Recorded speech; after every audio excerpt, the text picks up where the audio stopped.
ለህዝቡ ስንት ትከፍላላችሁ? አቅሙም የለኝም ሀያልም ልባል አልችልም። ከሚደግፈው ጋር ሄዶ ፈቃድ ይወስዳል፣ የማይደግፈው ይከሳል። ከፍዬም አላቅም ክፈሉም ብዬ አላቅም። የእናንተ አካውንትም የተለየ ነው፣ የእነሱ አካውንትም የተለየ ነው። የቤተክርስቲያኑ አካውንት አይደለም። በርሜል ጊዮርጊስ ቦታ የለውም። ምንድነው የሚውጠው እዛ የሚገባውን ብር? በእኔ ጉዞ ሂዶ መኪና ውስጥ ለበርሜል ጊዮርጊስ ይሄን አድርግ የተባለ ሰው ካለ ይምጣና ይጠይቀኛል። የባንክ አቅምህ እንዴት ነው? ገንዘብ አቅምህ ባንካችንን የሚነቀንቅ የልብ ክፋት እኔ ላይ መሳሪያ የሚያስመዝዝ ለዛ ቦታ እንቅፋት የሆንኩት እኔ ኮንኩ እኔ ልነቀ አንድ ነገር ልንገር፣ ያ ቦታ የኔ ቦታ አይደለም። ጤና ይስጥልን ክቡራን ተመልካቾቻችን እንደምን አላችሁ? ይህ ነጋሽ ሚዲያ ነው።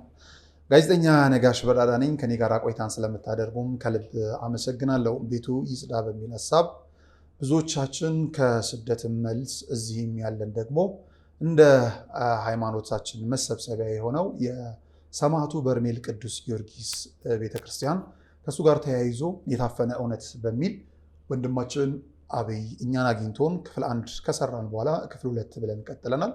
እነሆ ክፍል 3ም ተደምጧል። ከዛ ተከታይ የሚሆኑ ፕሮግራሞችን አሁንም ቀርጸናል ማለት ነው። ከዚህም በፊት ስንል እንደነበረው እኛ ኢትዮጵያውያን በተለይም ኦርቶዶክሳውያን እንደ ሌሎቹ ምዕራባውያን ሀገር ከሀገራችን የሚፈልቅ ነዳጅ የለንም፣ ወይም የሚወጡ ማዕድናት የሉንም። ከሌላው ዓለም ያሉ ምዕመናንና ህዝቦችም ወደ ሀገራችን ሊመጡ የሚችሉባቸው አንዱና ዋናው ነገር እምነታችን ነው። የዛ ማሳያ አንዱ የሆነው ነገር ደግሞ የቤተ ክርስቲያንም ሀብት የሆነው የሰማዕቱ ቅዱስ ጊዮርጊስ በርሜል ማለት ነው ጸበል ነውና ያንን ምክንያት በማድረግ ከአራቱም የዓለማችን ክፍሎች በረከትን ፍለጋ የኢትዮጵያ ኦርቶዶክስ ተዋሕዶ ቤተክርስቲያን ፊትን በማስቀደም መጥተው ብዙዎች ድነው እየተመለሱ ነው። በዛ ሂደት ውስጥ ደግሞ መከፈት መዘጋቱ ብዙዎችን የሚያሳዝን ነው።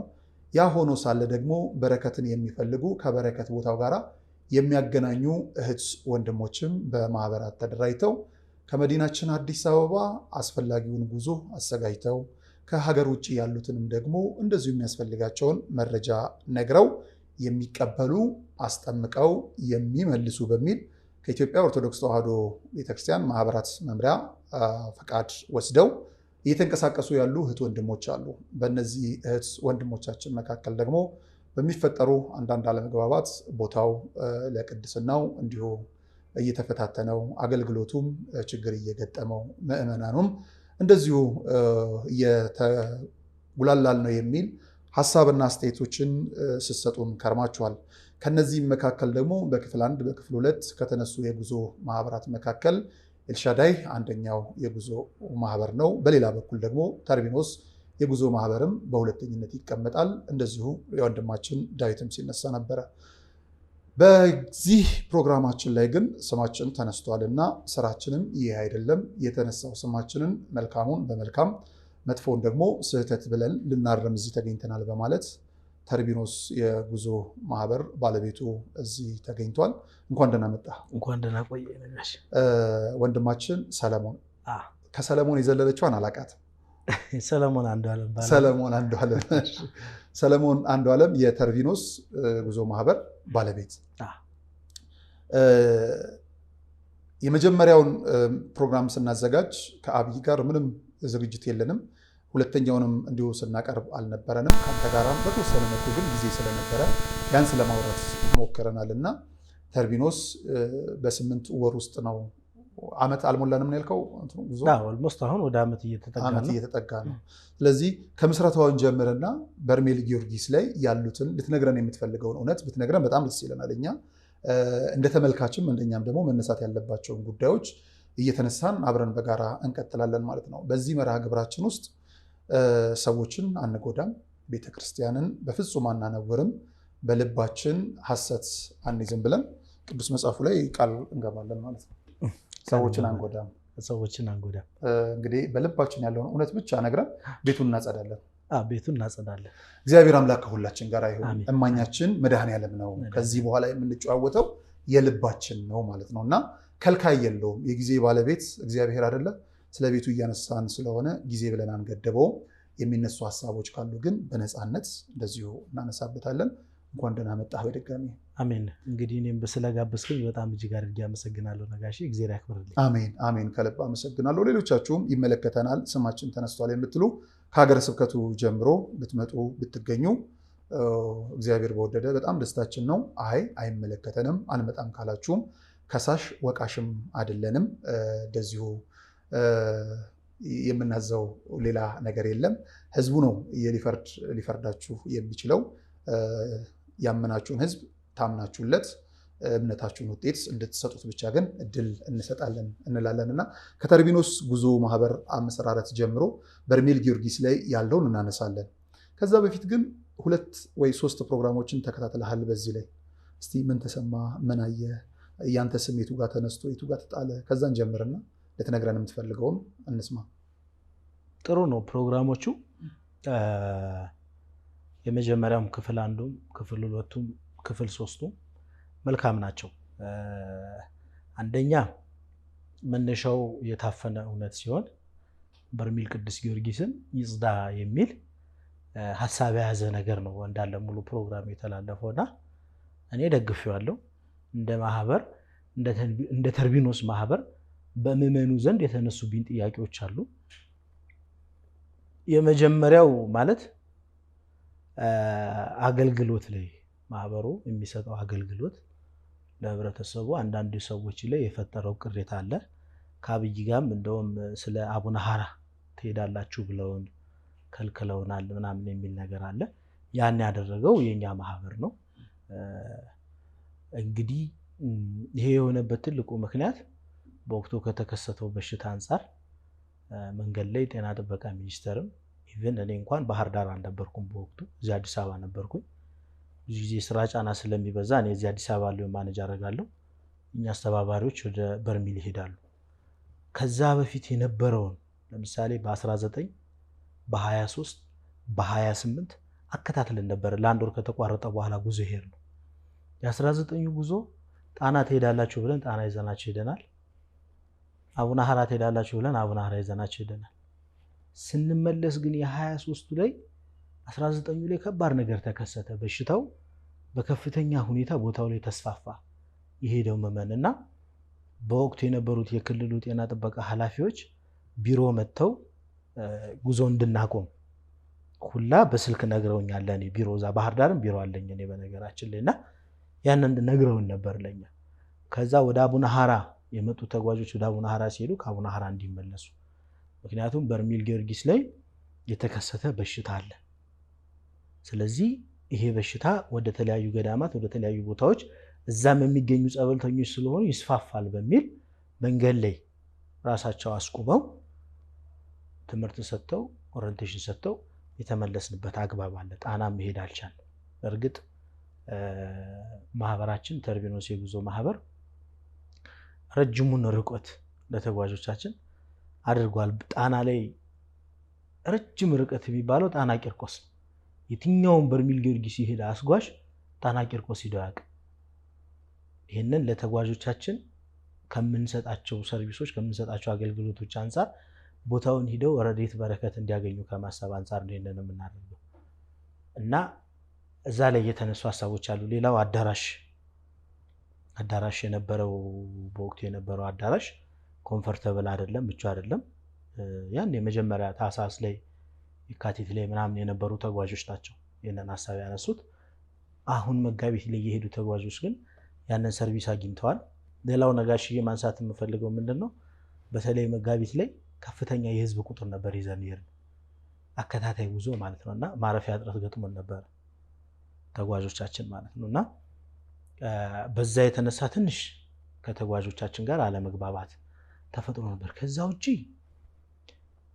እኔ ስለ ማህበሬ እንዲህ ብዬ ከማወራው በላይ የሄዶ ተጓዥ ያውቃል። እንደውም ስብሰባ ላይ ኮሚቴ ተዋቅረው ሀሳብ አስተያየት ሲሰጡ ለምንድን ነው ሌሊት የምትቀሰቅሱ? የትኛውም ተጓዥ አይተኛም። ሌሊት ቀስቅሰን ጸበል ተጠምቆ ይመጣል። ቁጭ ብሎ የኛ አስተባባሪዎች አሉ። እዛው ማረፊያው ተመሳሳይ አንድ ቦታ ስለሆነ ያንን እናደርጋለን። ለኛ ለተጓዦቻችን መታሰር ያለበት አካል ይታሰራል። መንፈስ የሚያስቸግረው ሊኖር ይችላል በሱስ ምክንያት። እኛም በተደጋጋሚ ምስክርነት ልናቀርባቸዋለን በእንደዚህ አይነት መልኩ ህይወታቸው የተቀየሩ ሰዎችን ማለት ነውና እንግዲህ እንደ አገልግሎታችን ጥሩ ነው ብለን የምታስበው አንተ? 100% አይደለም። 100% ማንንም ማስደሰት አንችልም። እኛ ስህተት አለብን፣ በጣም ብዙ ስህተቶች አሉብን። እነዚህን ስህተቶች ግን በተቻለን አቅም ለመቅረፍ ሞክረን ከወሰድነው 300 ሰው 170ውን 180ውን አስደስተን ለመምጣት ነው የኛ እቅድና የኛ ዓላማ። የተቀሩት አይደሰቱም ማለት አይደለም። የእያንዳንዱን የ300ውን ፍላጎት ምናልባት አንተ በሄድክባቸው የጉዞ መርሃ ግብሮች ላይ እያንዳንዱን ሰው ማስደሰት እንደማይቻል ታውቀዋለህ። አንዱ ውሃ፣ አንዱ ምግብ፣ አንዱ ማረፊያ፣ አንዱ የሆነ ነገር ይጠይቃል። እንደ መንፈሳዊ አገልግሎት ግን የምንችለውን ለማድረግ ሙከራ እናደርጋለን። እንደ ተሪኖስ ማህበር ማረፊያ ቤታችሁ ወድቆባችሁ ነበር? ምን አሉኝ? ግፍ ነው የጣለው አሉኝ አንድ ተመልካች። ግፍ እንግዲህ እዛ የሰሩት ግፍ በዝቶ ተጠራቅሞ ነው የወደቀው። ለምን ብዬ ጠየኳቸው። ከመውደቁ ከ3 ቀናት በፊት ድሆች ይኖሩበት ነበረ ማረፊያ ውስጥ። ባለቤቱ መጣና ድሆች ይውጡልኝ፣ ቤቴ ይቆለፍ ብሎ አቅም የሌላቸውን አስወጣ፣ ውጭ ጣላቸው። በ3ኛው ቀን አይናችን እያየ ቤቱ ወደቀ። ስለዚህ ግፍ ነው የጣለው አሉ። ምን ትላለህ? ምን ያለ ግፍ? የነዛ ሰዎች መውጣት ነው ግፉ? ማለቴ አገልግሎቱ ቤተክርስቲያንን አይመጥንም ነው የሚሉት። እንግዲህ ያው ምናልባት ሊሆን ይችላል። ግፍ ከጣለው የአዳራሽ ተመልሶ ቁሟል፣ አይቆምም ነበረ። በወቅቱ ሲሰራ ለምን መሰለ?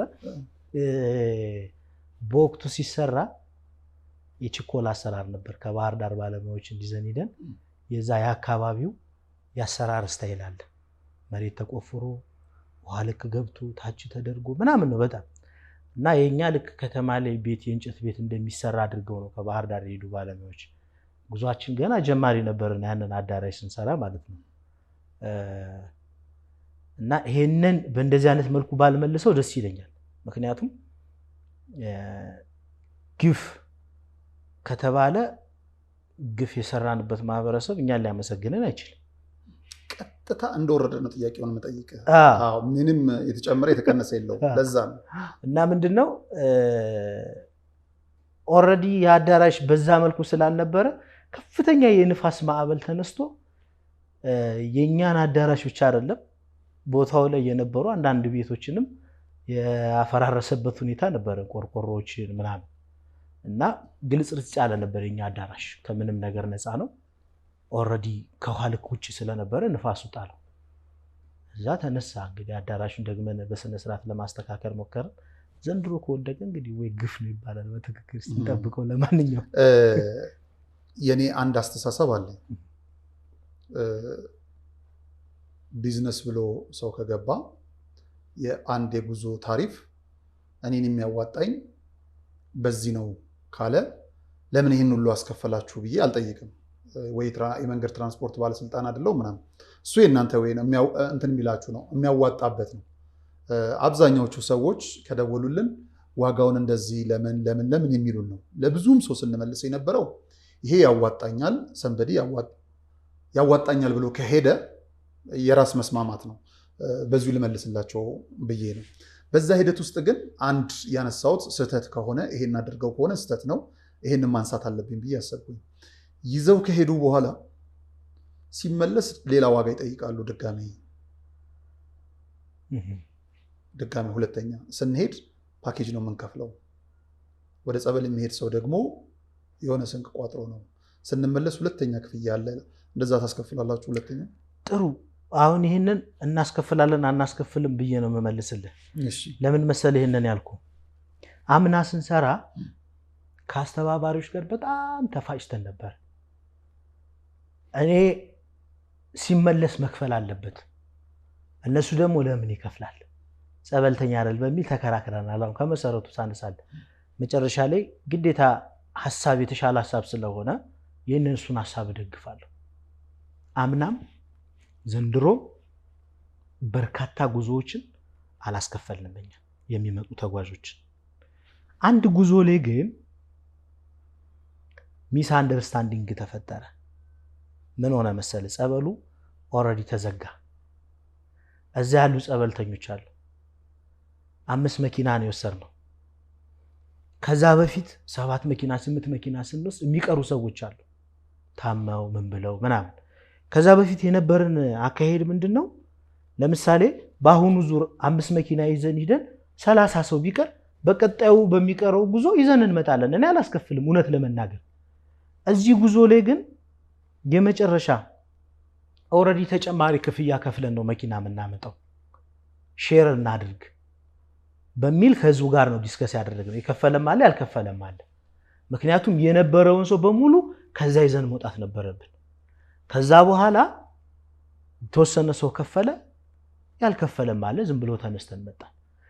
በሚቀጥለው ጉዞ ግን ተጨማሪ ለምሳሌ 15 መኪና ይዘን ሄደን 5 ወደ 25 መኪና ይዘን ሄደን የ15ቱ መኪና ጉዞ ላይ በጣም ብዙ ሰው ቀረ። ኦልሞስት ከ200 ምናምን ሰው በላይ ማለት ነው። እዛ ላይ እንኳን ክፍያ አይደለም 0.5 ሳንቲም አልጠየቅናቸው። ብቻ ተጓዦቻችን እንዲመጡ ያደረገው መምጣት ስላለበት ማለት ነው። ከሄር ነው ቢያንስ በትንሹ ከ20 ምናምን ጉዞ በላይ አምናና ዘንድሮ ሄደናል። አንድ ጉዞ ላይ አንዲት ጉዞ ላይ ብቻ ይሄንን ሐሳብ ተከራክረናል። ይሄ ሐሳብም ስህተት ስለነበረ በቃ ተርቢኖስ እኔ እንደ ማህበር የራሴን ነገር ነው ማወራለን። እንደ ማህበር አስከፍያ አላውቅም። ለምሳሌ አንድ በሌላ ጉዞ የመጣ ተጓዥ ሊኖር ይችላል። በግሉ የሄደ በርሜል ጊዮርጊስ ሊኖር ይችላል። ከኛ ጋር ወደ ባህር ዳር መምጣት ቢፈልግ ይከፍላል። ያሰው የኛ ተጓዥ አይደለም። የኛ ተጓዥ ከሆነ ግን ሁሌም በነግራቸው ወርም ይቆዩ 2 ወርም ይቆዩ እኛ እስካለን ድረስ ግን ይዘናችሁ እንመጣለን። ይሄ አክሲደንት ሲፈጠር በፍጥነት ጸበልተኞች መውጣት አለባቸው ሲባል ከ5 መኪና በላይ ልኬ በራሱ በማህበሩ ወጪ ያሉትን ሰዎች ተጨማሪ ክፍያ ሳናስከፍል ይዘናቸው መተናል። ለምን መሰለ 19 ጉዞ አላስከፈልማ፣ አንድ ጉዞ አስከፍለናል። ማስከፈልም አይደለም ግማሽ ሰው ነው የከፈለ። ሼር አርጉን ማህበሩ ገና እኛ እኮ ጀማሪ ነን። እኔ ለምሳሌ ጀማሪ ነኝ። ገና እኮ አመት ያልሞላ ልጅ እኮ ነኝ።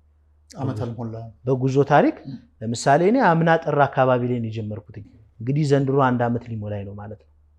አሁን ኦልሬዲ እስከ የካቲት ድረስ ስንመጣ እኛ ጥር ላይ የመጀመሪያ መነሻ አድርገን ነው እንጂ ከየካቲት ነው ጉዞ ዋና ጉዞ የጀመርነው። አዲስ አበባ መተን ቢሮ የከፈትነው ምናምን ማለት ነውና ከካምና ጀምሮ በነበረው የጉዞ ትሬንድ ውስጥ አንድ ጉዞ ላይ እንዲህ አይነት ሚስቴክ ሲሰራ ይሄ የኔም ባህሪ ነው። ነጋሽ አንድ ስህተት ሲሰራ 99 ጥሩ ቢሰራ ያ ስህተት ይደገማል። በቃ ትክክል ናቸው። እዛ ጉዞ ላይ በተፈጠረው ሚስቴክ ግን በዚህ አጋጣሚ በወቅቱ የነበሩትን ምዕመን ይቅርታ መጠየቅ እንፈልጋለን። ያለመደብኝን ስላደረኩ ነው ስም የተነሳ አድርጌም ስለማላቅ እንደዛ። አመት ያልሞላው የጉዞ ማህበር በበርሜል ጊዮርጊስ ጸበል ላይ እንዴት ይሄን ያህል ሊጎላ የቻለ ሚና ኖረው? በመልካምም በመጥፎ እንዴት ቶሎ ገባችሁ? ምን መሰለ ነጋሽ፣ አንዳንዴ መጥፎም ስራ ከሰራህ ያ ስራ ይጎላል፣ ጥሩም ስራ ከሰራ ያ ስራ ይጎላል። እኔ ጥሩ ስራ ሰርቻ አይደለም የኔ ማህበር የጎላው። በተቻለኛ አቅም እንደነገርኩ ከዲ ጋር ያሉ ልጆች በርሜል ጊዮርጊስ ሲያገለግሉ የነበሩ 2015 ላይ አብረን ቆይታ የነበረ እነሱም ተጠምቆ የዳኑ ልጆች ስለነበሩ በብዙ ምዕመን ዘንድ 300 ሰው ሲመጣ ያ 300 ሰው ተርቢኖስማ ጥሩ ናቸው ከሚዲያው በላይ እኔ በሚዲያም ከምሰራው ፕሮሞሽን በላይ እርስ በራስ ሰው የሚሰራው ነገር የተሻለ ነገር ነበር። እግዚአብሔር የተመሰገነ ይሁን። ሁሌም በዚህ አጋጣሚ እነዚህ ልጆች ሳላነሳ ማለፍ አልፈልግም። እነዚህ ልጆች በከፈሉት ዋጋ በከፈሉት መስዋዕትነት ተርቢኖስ በአጭር ጊዜ ውስጥ እነማን አገልጋዮቹ የተርቢኖስ አገልጋዮች የማህበሩ አገልጋዮች አሉ። አገልጋዮች ቀጥራችሁ ወይስ የራሳችን አባላቶች ናቸው? ግማሹ የተከፈለው አለ የሚከፈለው የሚሰራለ፣ ግማሹ ደግሞ እንደ ቤተሰብ ወንድማማች ነን ማህበሩን መስርተን የምንሄደው ልጆች አለ። ጽዋ እየጠጣን የምናገለግለውን አገልግሎት በንጽህና እያደረግን አንዱን ድክመት እየሸፈነ በእንዲህ አይነት መልኩ እንሄዳለን ማለት ነው። ከበርሜል ጊዮርጊስ በጣም ብዙ ተደውሎልኛል። ከተደወሉት ስልኮች መካከል 2 ኃያላን ማህበራቶች አሉ። የየራሳቸው ደጋፊዎች አላቸው። አገልጋዩንም ህዝቡንም በገንዘብ ይዘውታል። ለህዝቡ ስንት ትከፍላላችሁ? ለአገልጋዩ ስንት ትከፍላላችሁ? ለመደለን ጥሩ ጥያቄ ነው። እንደኔ አይደለም የምመልስልህ። እኔ ለህዝብም አልከፍልም ለአገልጋይም አልከፍልም። ምናልባት ደጋፊ እንዴት አፈራ? ጥሩ ጥያቄ ነው። 2015 ላይ የነበረው አገልግሎት ጥሩ ነበር 2015 እና 2015 ላይ በነበረው አገልግሎት እዛ አካባቢ የነበሩ 1 2 3 ቤተክርስቲያኖችን ከነበራባቸው ፕሮብሌም ለመቅረፍ ሙከራ አድርገናል። እኔ ምንውኝ መንገዱኝ ምናልባት ለዛ ነገር እኔ እንደ መንገዱኝ ማለት ነው የሰሩት ሌሎች ሰዎች ናቸው። በዚህ ምክንያት ለምሳሌ በቅርብ በርሚል ጸበሉ ዋናው ጸበሉ የሚገኝበት አጭር ርቀት ላይ ፍኖተ ሰላም ቅዱስ ሚካኤል ቤተክርስቲያን አለ። ኦልሬዲ ተዘግቶ ለመግባት እንኳን ሳይነስ ይዘናል እያሉ የሚፈሩበት ቤተክርስቲያን ነበር ያካባቢው። ያ ቤተክርስቲያን ዛሬ ስትገባ በጣም ያጓጓል። እንግዲህ ግንባር ቀደም ከነበሩ ቤተክርስቲያኖች መካከል አንዱ ጫካ ውስጥ ነው። ምንም የለም። ያ ቤተክርስቲያን ሲሰራ አንድ ነው የዛ አካባቢ ማህበረሰብ። የሚገርም ነገር ከሆነ መዋቅራቸው አንድ የሆነ መዋቅር ቤተሰባቸው ምናምንና በዚህ ምክንያት የሚወድ ሰው ይኖራል እንጂ እኔ ለምሳሌ የራሴን ቲፎዞ ብዬ ገንዘብ ከፍዬ እንደዛ የማደርገው ገንዘብ የለኝም፣ አቅሙም የለኝም፣ ሀያልም ልባል አልችልም። ምክንያቱም በርሚል ጊዮርጊስ ላይ 16 ማህበር 17 ማህበር 2015 ላይ ይመጣል። እነዚህ የሚጠቀሱ ትልልቅ ማህበራቶች 7 ዓመት 8 ዓመት 9 ዓመት በላይ ያስቆጠሩ አንጋፋ ማህበራቶች ናቸው፣ በሀገሪቱ በውጭም ባሉ ምዕመን ዘንድ የሚታወቁ ማለት ነው። ስለዚህ እኔ አንጋፋ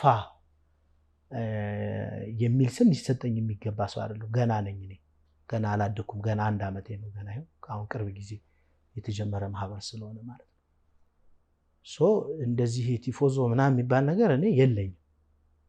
ደጋፊ ብዬ የማስበው ነገር የለኝም። ምናልባት የሚወደኝ ሰው ሊኖር ይችላል፣ እንደ ግለሰብ የሚጠላኝ ሰው ሊኖር ይችላል። ፐርሰናሊ ከካህናቱ ጋር ያላችሁ ትስስር ምን አይነት ማለት ትስስር? እስቲ ጥያቄውን ግልጽ አድርግ። ምንድነው እሱ? ሁሉም እንግዲህ ከስር ስለሚመለከቱት የሰጡን ኮሜንቶች ናቸውና ካህናቱን በገንዘብ ተደልለዋል፣ ለሁለት ተከፍለዋል።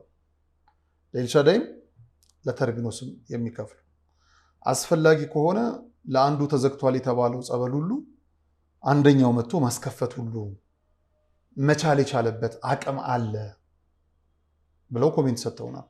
በእናንተ በኩል ይሄ እውነት ነው? ውሸት ነው? ውሸት ነው። ለምን መሰል ይሄንን ያልኩ? እኔ ማምንበት አካሄድ አለ ነጋሽ። እኔ ማለት ይህንን ታሪክ እኔ እዚህ ሚዲያ ላይ ባላወራው ደስ ይለኛል። ፍቃድ ሳወጣ በጣም ብዙ ከተፈተኑ ሰዎች መካከል እኔ አንዱ ነኝ።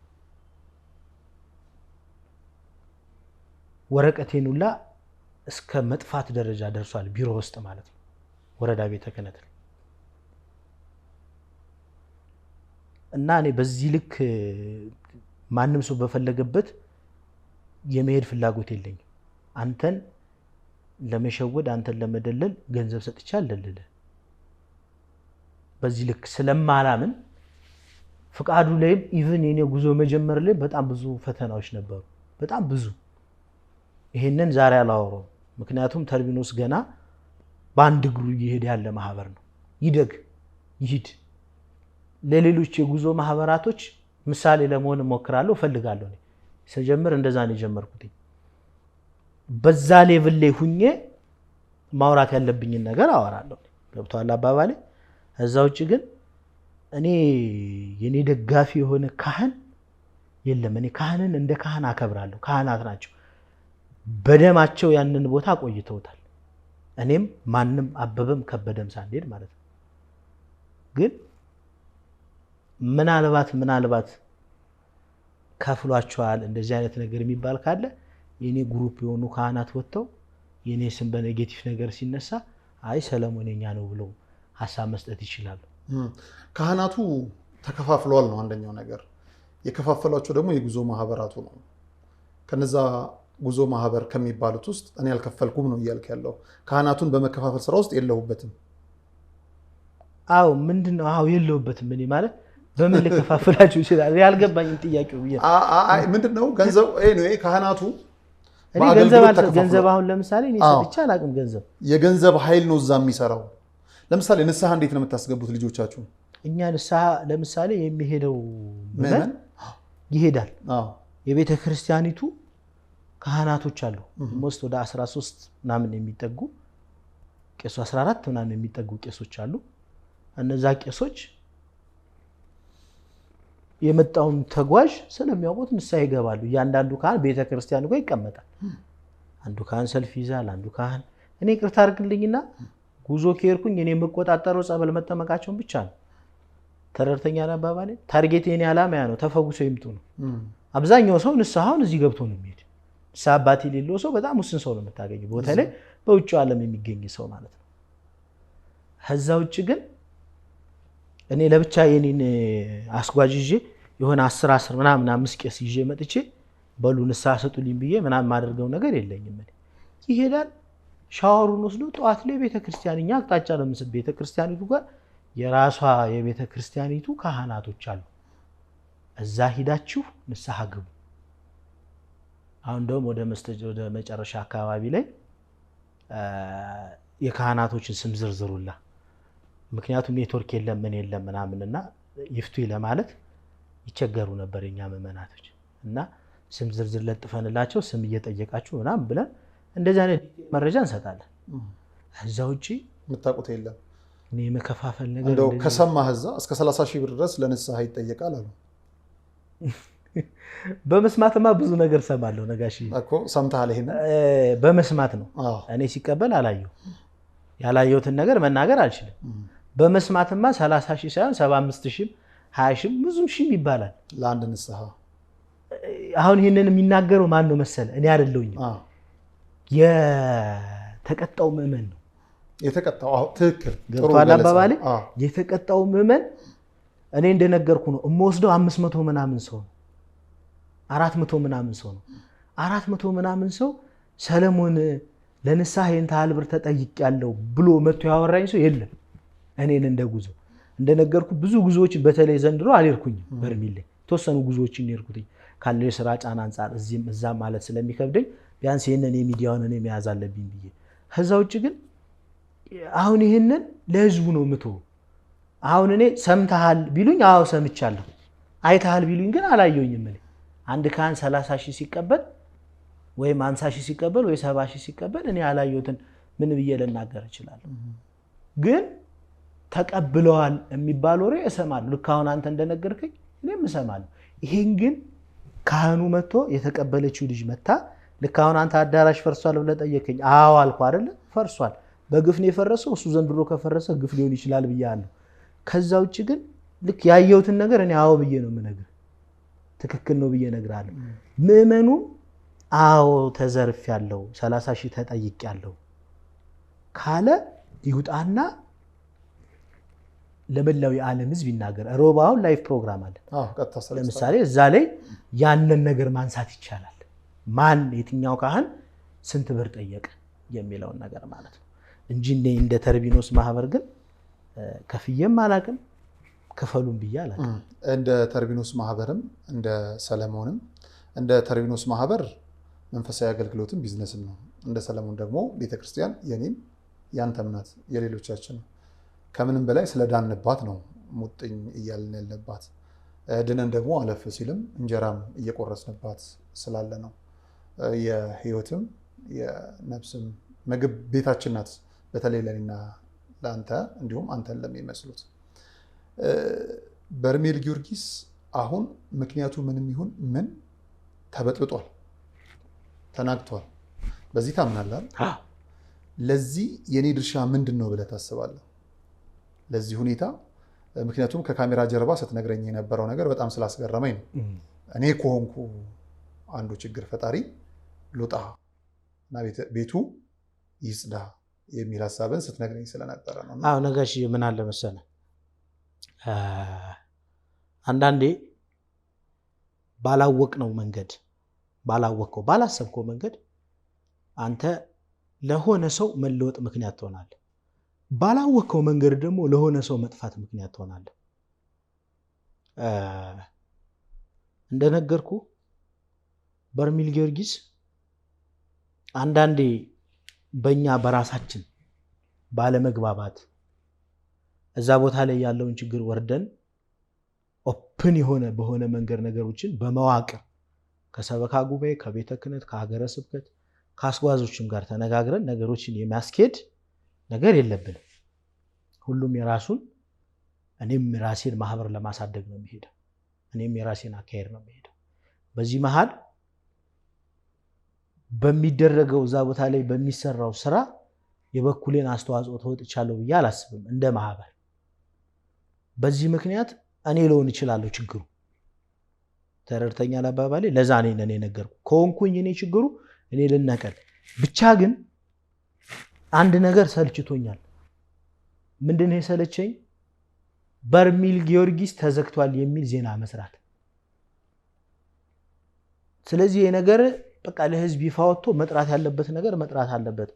እውነት የሆነ ነገር እውነቱ ነው፣ ሐሰት የሆነ ነገር ሐሰት ተብሎ ድብቅብቅብቅ በሚልበት መንገድ መሄድ ሳይሆን እኔ ጋም ችግር ካለ ችግሬን እንደ ችግር ተነቅሶብኝ ህዝቡን ምዕመኑን ይቅርታ መጠየቅ ያለብኝን ጠይቄ ቤተክርስቲያኒቱን ወደ ጥሩ አቅጣጫ መርተን ኢን ሚሊየንስ ህዝብ የሚድንበትን በዚህ ዘመን የተሰጠን ውድ ስጦታ ተንከባክበን ይዘን ብዙ ሰዎች መፈወስ አለባቸው፣ መዳን አለባቸው፣ እንዲድኑ ምክንያት መሆን አለብን ብዬ አስባለሁ። ከዛ ውጭ ግን እንደነገርኩ አንዳንዴ የነዚህ ነገሮች ፈተና ማህበራት ናቸው። ለምሳሌ ከአቅም በላይ ሰው ትወስዳለህ፣ ኤክሰስ የሆኑ ሰዎችን ትወስዳለህ፣ በፍጥነት ዙሩን ታከራለህ። ለምን? ኮምፒቲሽን። እኔ የዚህ ነገር ደጋፊ አይደለሁ። አማራጭ ስለሌለኝ ግን ይሄን አደርጋለሁ። ምክንያቱም እኔም ሰው መውሰድ ስላለብኝ ብዬ ስለማስብ ማለት ነው። ገብቷል አባባሌ? ከሌሎች ማህበራቶች ጋር በተሻለን አቅም ቁጭ ብለን እንደዚህ የማውራት አጋጣሚዎች ነበሩ። ማህበራቱ በራሱ እርስ በርስ ትሰላለላላችሁ፣ አንዱ አንዱን ይሰልላል። እንደውም ምን እላለሁ፣ ሀገር ራሱ እንደዚህ አይነት ብሔራዊ መረጃ ደህንነት አላት ወይ?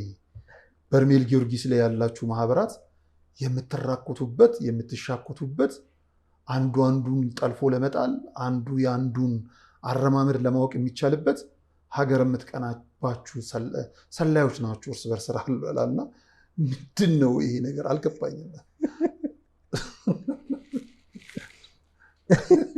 እንግዲህ ሰላይ አረከኝ በአንድ ጊዜ እግዚአብሔር ይስጥ። ለማንኛውም ያው አንዱ የአንዱን ነገር ለማወቅ ከጣረ የአንዱ አንዱን ጀርባ በደንብ አጥንቶ ማንበብ ከቻለ ስለላ ነው ቋንቋው። እና ምንድን ነው ከመንፈሳዊነት ያወጣ አንዳንዴ ለነፍስም የምትፈላለጉበት ደረጃ እኮ አለ በብዙ መልኩ አንዱ ለአንዱና ምንድን ነው ያ ምክንያት? እንዳንተ እንደ ተርቢኖስ መልካም። እኔ ሁሉም ወንድሜ ነው ነጋሽ። እኔ የማስብበትን መንገድ ልንገር። ሁሉም ሰው ለእኔ ወንድሜ፣ አበበም ከበደም የትኛውም ማህበር ማለት ነጋሽም ወንድሜ ነው እና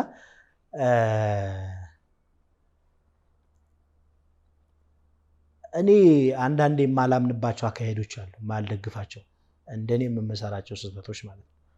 ለምሳሌ ቤተክርስቲያን አለች፣ መዋቅር አለው ቤተክርስቲያኗ። ያንን መዋቅር ተከትለን መሄዱ ጥሩ ነው። ሳታነሳልኝ ልመልስልኝ፣ በቅርብ ጊዜ የተካሄደ ገቢ ማሰባሰቢያ ነበር። ማንሳት አይቀርም ነበር እና ያ መዋቅር በሆነ ደረጃ አንድ ቤተክርስቲያን ሊመራት የሚችል ሀገረ ስብከት ነው። ሀገረ ስብከት የማያዝበት ቤተክርስቲያን ከሆነ አይ ዶንት ኖ፣ እኔ የማውቀው ነገር የለኝም።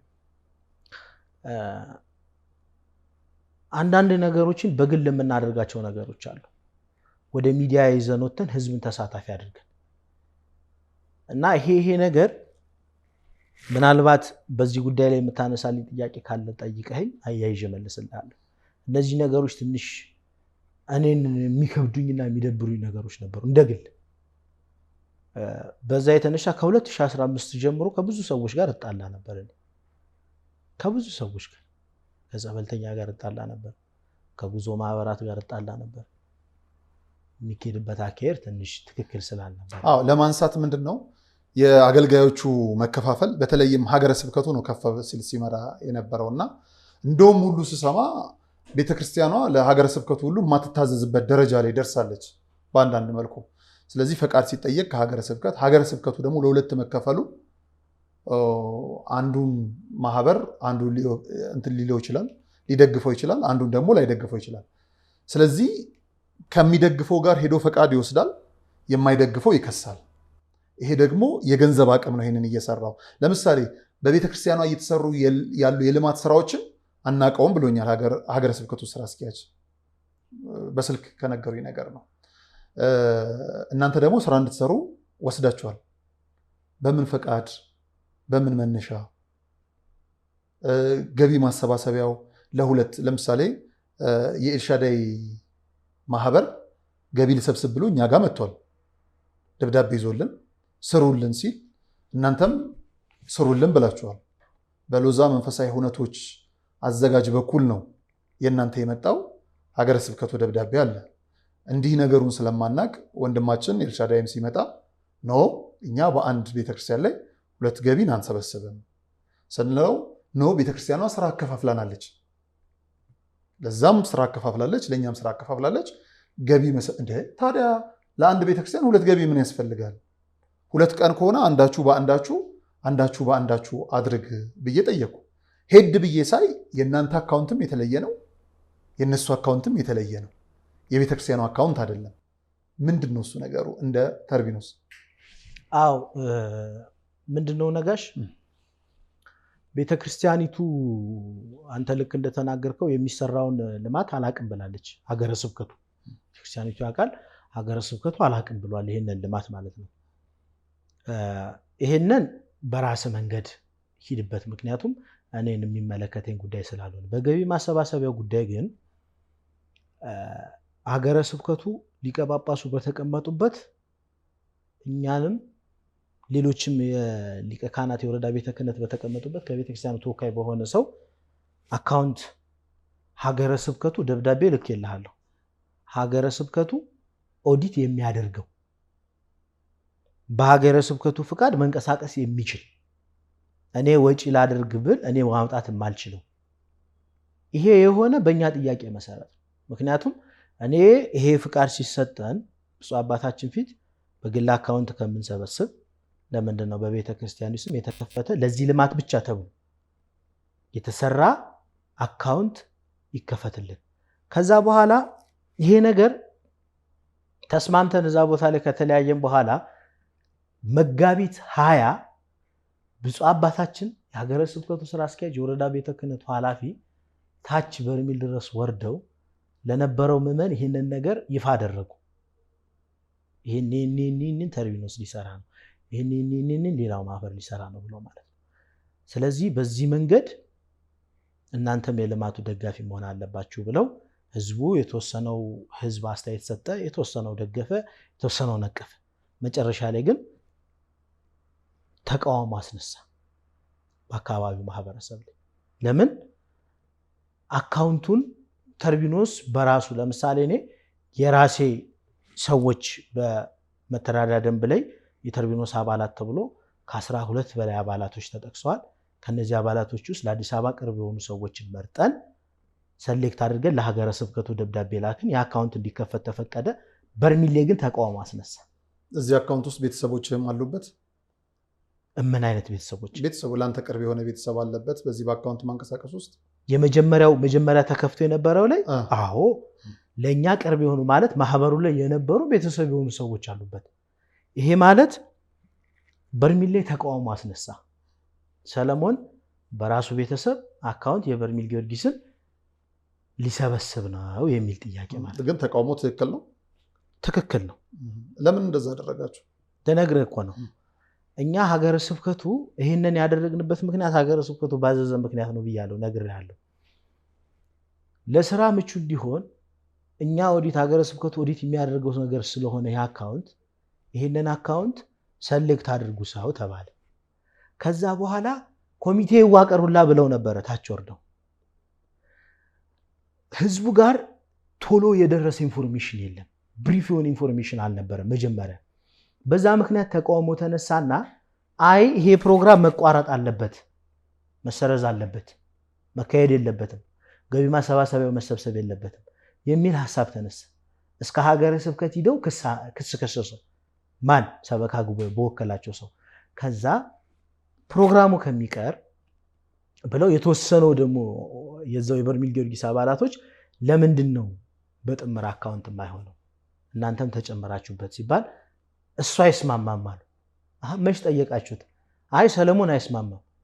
ተደወለልኝ፣ ማንም ሰው ይምጣ፣ ማንም ሰው አካውንቱ ላይ ይግባ፣ እኔ በግል አካውንት ገንዘብ እንዳይሰበሰብ ብዬ ነው። ጥምር ሆኖ ሀገረ ስብከቱ የሚያውቁ አካውንት የሚከታተለን አካውንት ከሆነ እኔ ያን ከዛ አካውንት ላይ 100 ሺህ ብር ባወጣ ለምን ወጣ ብሎ ሀገረ ስብከት እኔን ወንጀለኛ ያደርገኛል። ደብዳቤው ላይ አለ። ሪፖርት ተደርጓል እስካሁን? አዎ። ምን ያህል እንደሰበሰባችሁ? ሪፖርት አልተደረገም። ምን ያህል ሰበሰባችሁ? ወደ 17 ሚሊዮን የሚጠጋ ብር ተሰብስቧል። ያ ማለት ሀገረ ስብከቱ ግን ወደ 30 ሚሊዮን የሚጠጋ በቃል ሰምተናል ይላል። በቃል አዎ ሊሆን ይችላል። ወደ 30 ሚሊዮን ብር የሚጠጋ ለምሳሌ ሰብስበዋል። ወደ 12 ሚሊዮን 800 ምናምን ሺህ ብር ከረንትሊ እስከ ዛሬ ያለውን ነው የምነግርህ። 12 ሚሊዮን 800 ምናምን ሺህ ብር በንግድ ባንክ፣ 1 ሚሊዮን 600 ምናምን ሺህ ብር በአቢሲኒያ ባንክ፣ $14,007 እኔ ከትላንት በፊት ነው ያየሁት ጎፈንድሚ ወደ 11 ሺህ ብር የሚጠጋ $11,000 በዜል አካውንት ተሰብስቧል። ይሄ ገንዘብ ይሄንን ነው ቶታሉን $25,000 ስትመታው ወደ 3 ሚሊዮን እንደዛ አካባቢ ይመጣል። አጠቃላይ ወደ 17 ሚሊዮን ካሽ ጥሬ ገንዘብ የተሰበሰበው ኦልሬዲ ለበርሜል ሀገረ ስብከቱ ስላልጠየቃችሁ ነው እስካሁን ሪፖርት ያላደረጋችሁት? አይ ኦልሬዲ ሆልድ ሆኗል። አሁን ይሄ ነገር ምንድነው መሰለ እንደነገርኩ ጥምር ይሁን ብሎ መጡ። እዚህ ጥምር ሲሆን መጀመሪያ ያልከው ይሄ በሌላም የጉዞ ማህበርም ሌሎች ሰዎችን በልማት ሊሰሩት የነበረው ነገር ይቅር ተባለና አንድ ሁኑ ተባለ። ከዛ ከሁሉም ከኛም ከቤተ ክርስቲያኒቱም ከሌላ ማህበርም አንድ የሆነ አካውንት ተጣምሮ ቃለ ጉባኤ ተይዞ ያገቢ ማሰባሰቢያ ተከናወነ። በዚህ ምክንያት መጀመሪያ በተፈጠረው ነገር እኔ ላይ አመጽ አስነስቶ ነበር። የት? በርሜል ጊዮርጊስ ላይ በነዋሪው ላይ። ምክንያቱም በግል አካውንት ነው የሚሰበስብ። እኔ አሁንም በዚህ መንገድ አይደለም ይሄ ነገር ስህተት ነው ብላችሁ አምናችሁ ከሆነ መታችሁ አካውንቱን ቼክ አድርጉት። አውጥቼም ከሆነ አስገብቼም ከሆነ ችግር የለብኝም። ይሄን እኔ ግን ብፁዕ አባታችን በተገኙበት የሀገረ ስብከቱ ስራ አስኪያጅ በተገኝበት የተፈረመልኝ ደብዳቤ ነው እኔ እያስከናወንኩት ያለሁት። ለዚህ ግን ከህብረተሰቡ ጋር ወርጄ ባለመነጋገር ተረድተኛል አባባሌ።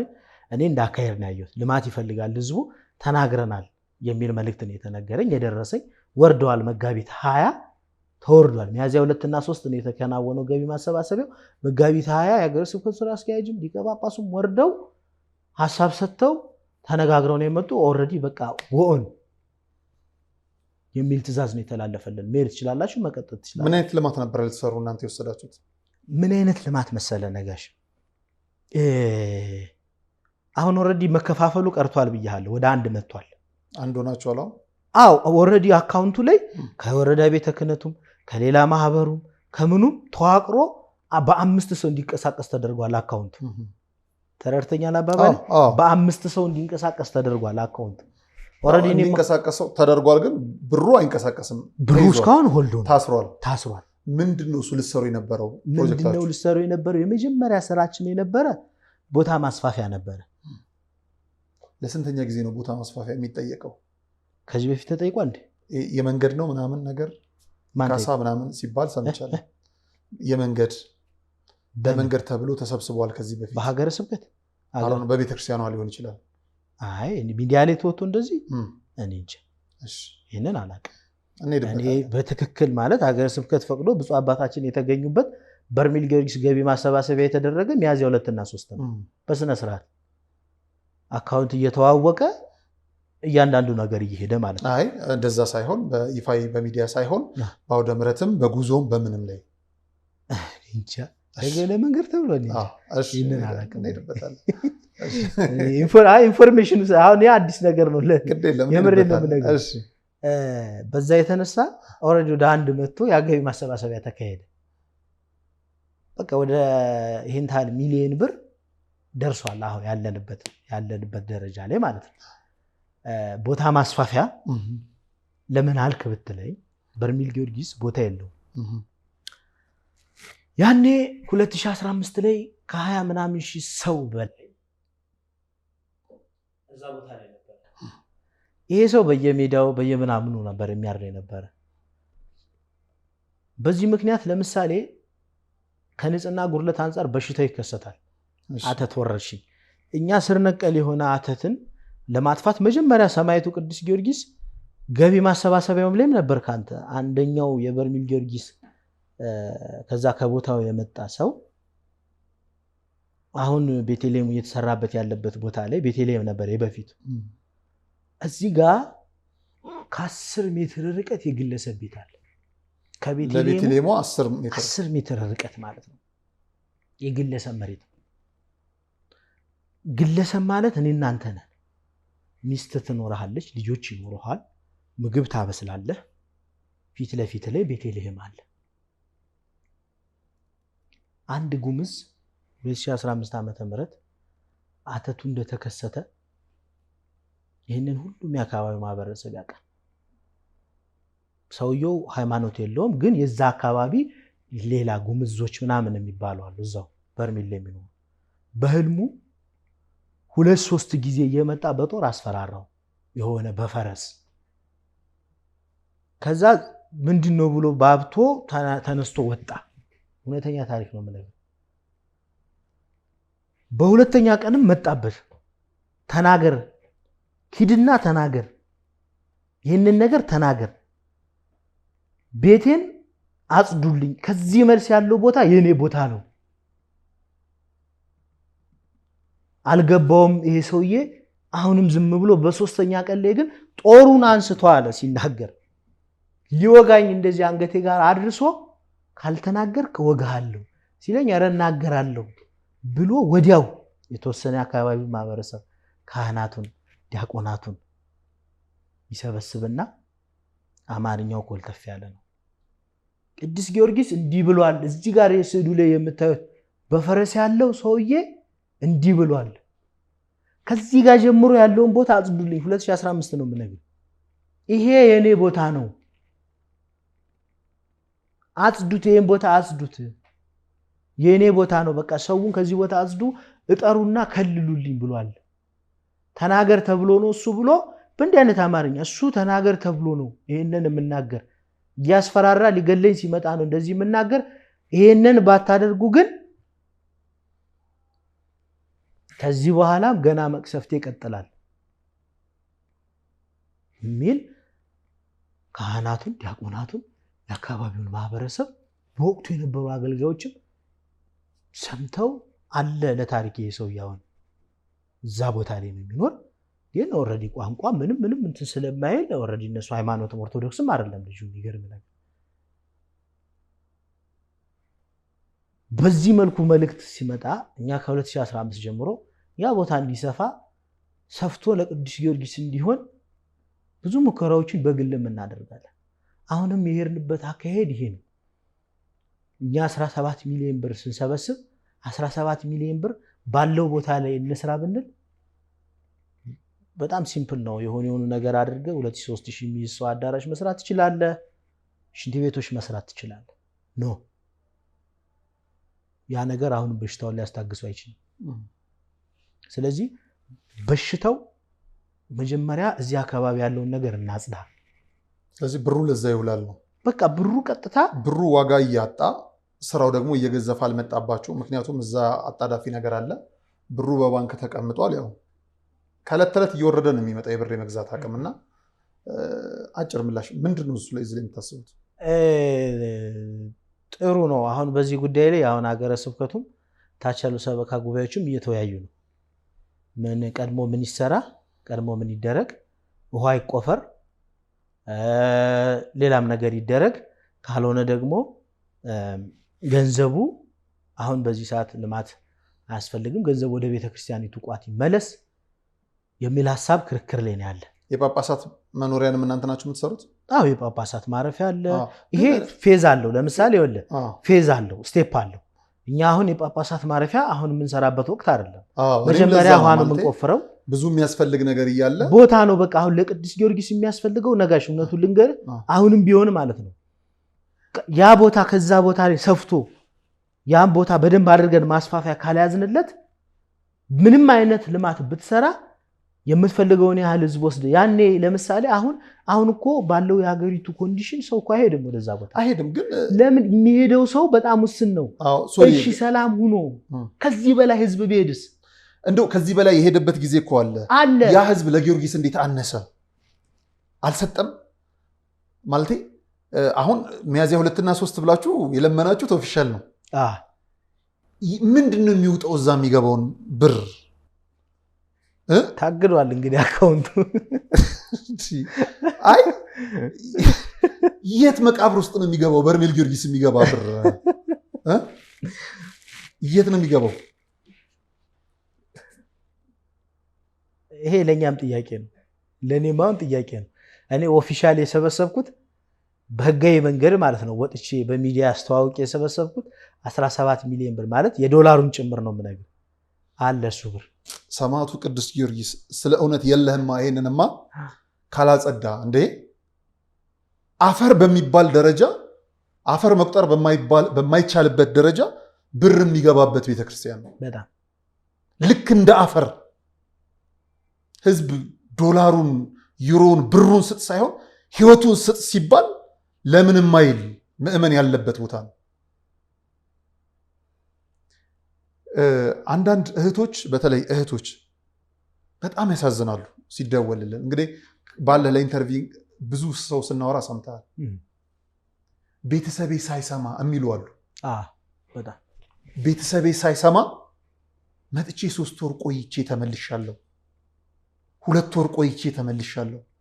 እደነግጣለሁ። አንዳንዴ 5ኛ ዙሬ ነው የሚሉኝ አሉ። 4ኛ ዙሬ ነው የምመጣው። እነዚህ ምዕመናን ሲመጡ መባ ሳይዙ አይመጡም። መባ ሳይዙ አይመጡም። መበላት የምንጀምረው ደግሞ ከጉዞ ማህበራት ይጀምራል።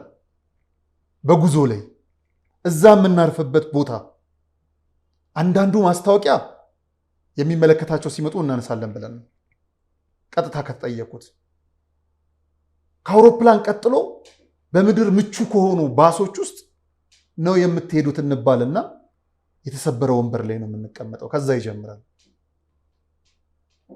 አለፍ ሲልም ደግሞ ቤተክርስቲያን ላይ ከአገልግሎት በላይ ልመናው ይበዛል ብር። ስለዚህ ቤተክርስቲያኑ የቦታ ነው ተብሎ ሲታሰብ እንደው እንዴት አይከብድም ወይ ለማለት ነው። እናንተ እንዳላችሁት ሚያዝያ 2 እና ሚያዝያ 3 ኦፊሻል የሰበሰብነው ይሄ ነው ብላችኋል። እንዴት ቤተክርስቲያኑ ለራሱ አነሰ? ቤተክርስቲያኑን ወክለ መመለስ የምትችል እንዳልሆነ አውቃለሁ። እንዴት አነሰ የሚል ግን በጣም የገዘፈ ጥያቄ ጠይቃለሁ። ሁለተኛ ምዕመኑ እዛ ደርሶ ምን አይነት ተግባራት ነው የሚከውነው? ቢራ ቤት እንዳለ ሰምቻለሁ። ዋቴበር መጠጥ ቤት፣ ብዙ ያን የበረከት ቦታ ላይ እዛ ንግድ ላይ ተሳተፋላችሁ?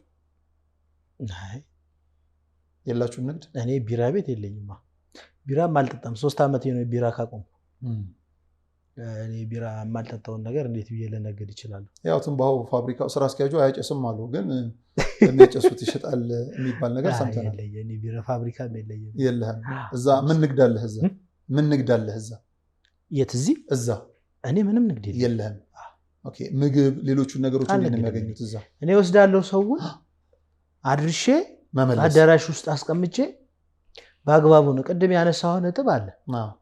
በእኔ ጉዞ ሂዶ መኪና ውስጥ ለበርሜል ጊዮርጊስ ይሄን አድርግ የተባለ ሰው ካለ ይምጣና ይጠይቀኝ። ይሄው በሩ ክፍት ነው። ክቡራን ተመልካቾቻችን ሀሜት ብቻ እንዳይሆን ከስር በኮሜንቱ በርሜል ጊዮርጊስ ከአምና ጀምሮ ሳስጉዝ መኪና ውስጥ ጨረታ አጫርቼ ከሆነ ለበርሜል ጊዮርጊስ ይሄን ላደርግ ነው፣ በሚዲያም ጭምር በተርቢኖስ ሚዲያም ጭምር ነው የምነግርህ። ለምን አታውቅም አልኩ እኮ። ይሄ ነገር ከተደረገ ለምኗል ሰለሞን ከተባለ ኦፊሻሊ የለመንኩበትን አይደለም። ኦፊሻሊ ወደ 14 ሚሊዮን በካሽ በአቢሲኒያና ወደ $25,000 በዜልና በጎፈንድሚ ሰብስቤያለሁ። ይሄንን በመላው ዓለም የሚገኝ ህዝበ ክርስቲያን ማጣራት ይችላል። ከዛ ውጭ ግን እኔ ሚዲያ ላይ ወጥቼ ይሄንን ልሰራ ነው ለበርሜል ጊዮርጊስ ይሄን ላደርግ ብዬ ለምኜ ከሆነ ማንኛውም ሰው በሚፈልገው መንገድ ይጠይቀኝ፣ እኔም እዳ ካለብኝ ልመልስ። ይሄን ብር ለበርሜል ጊዮርጊስ ብለህን ወስደሃል፣ በሚዲያ ሰብስበሃል። ነግሬሃለሁ ቅድም ፐርሰናሊ በጣም የምግባባቸውን ሰዎች ያኔ ሚዲያ በሌለበት ምንም በሌለበት አገልግሎት ላይ በጣም የተግባቡን ሰዎች ምን እናድርግ ሲሉ እዚህ ጋር የተዘጋ ቤተክርስቲያን አለ። የራሳቸውን ቤተሰብ ልከው ጂፕሰም እኔ በነገራችን ላይ ይቅርታ አድርግልኝ እንደዚህ ማለት ይሄ ቪው በእንደዚህ አይነት መንገድ ቪው መፍጠር ኢቭን ገዳም ላይ ሂጄ የራሴን የሆነ ነገር እንኳን ፕሮሞሽን ስሰራ በተቻለኝ አቅም እኔ ባልገኙላ ደስተኛ ነኝ ብዬ ነው ማስበው። ይሄንን ቪው የመፍጠር እንትን የለኝም። ተረድተኛል አባባሌ። ሰዎችንም በውስጥ ነው ያስመሰገንኳቸው። ሰርተፊኬት እከሌ 200,000 ብር አለ እስካሁን ሰርተፊኬቱ ማምጣት ይችላሉ። እከሌ 150,000 ብር በቤተ ክርስቲያኑ አካውንት እንዲገባ አድርጌ ራሳቸው ካህናት እንዲያንቀሳቅሱት፣ እኔ ግን ሚሴጁን እከታተለዋለሁ። 20,000 ሲገባ 20,000 ገብቶላቸዋል። እኛ ነና ሰው እየተደዋወልን በምንግባባቸው ሰዎች በእንዲህ አይነት መልኩ ለተለያየ ቤተ ክርስቲያን ለተለያዩ ገዳማቶች ድጋፍ አድርገናል። ይሄ ሲሆን ግን ለከሌ ገዳም ይሄንን አድርገናል ይሄው ተሰርቷል ብዬ እንኳን ሚዲያ ላይ አውጥቼ እኔ ዛሬም የምር የምነግር ነገር ማለት ነው ነጋሽ፣ በዚህ ልክ እኔ ስለራሴ ባራወራ ደስተኛ ነኝ። ትክክልም ከዚህ በፊት እኔ ብዙ ኢንተርቪው ሰጥቻለሁ። ኮሜዲያን እሸቱ ጋር ኢንተርቪው ሰጥቻለሁ። ቋንቋይንሽ ሚዲያ ላይ ኢንተርቪው ሰጥቻለሁ። መምህር ተስፋዬ ጋር ኢንተርቪው፣ በርሜል ጊዮርጊስ ላይ ሊያውም ሌላ ቤተክርስቲያን ላይ ይሄንን ሰርቻለሁ ይሄንን አሰርቻለሁ ብዬ ግን ተናግሬ አላውቅም አንድም ቀን ማለት ነው በሚዲያ። 2 ወይ 3 ጥያቄዎች ብቻ ይቀሩኛል። አንደኛውን ላስከትል። ይሄን ፕሮግራም ልሰራ ስነሳ እቅድ አውጥቼ አስቤ ምናምን አይደለም። በርሜል ጊዮርጊስ ጋር ልሂድ፣ ምክንያቱም ሩቅ ነኝ። እኔ ነኝ ያስጀምሩ። የመጀመሪያ ያወራሃን ስለ በርሜል ጊዮርጊስ ከገቢው ጋር ማሰባሰቢያው ጋር ሲያያዝ አንተ አነሳኸኝ እንዲህ አይነት ችግር አለ በሚል። ግን ጠልቀህ የማታውቀውን ነገር ብዙ አትሄድበትም፣ ኢንተረስቱ የለህም። ከዕለታት አንድ ቀን ግን ወንድማችን አብይ ደወለ። እውነት አለኝ የታፈነ ወዲያው አንተ መጣህልኝ በአእምሮዬ። ስለዚህ የሆነ ነገር ካለ ይሄ ነገር ስላለ ይቀጥል በሚል ሄድን። በዚህ ሂደት ውስጥ ፕሮግራሙን ስንጀምር ወዳጆቼ ደወሉ። እንዲህ አይነት ፕሮግራም ልሰራ ነው አልኳቸው። ተው ይቅርብህ አሉኝ። ለምን? እነዚህ ሰዎች የሚቻሉ አይደለም።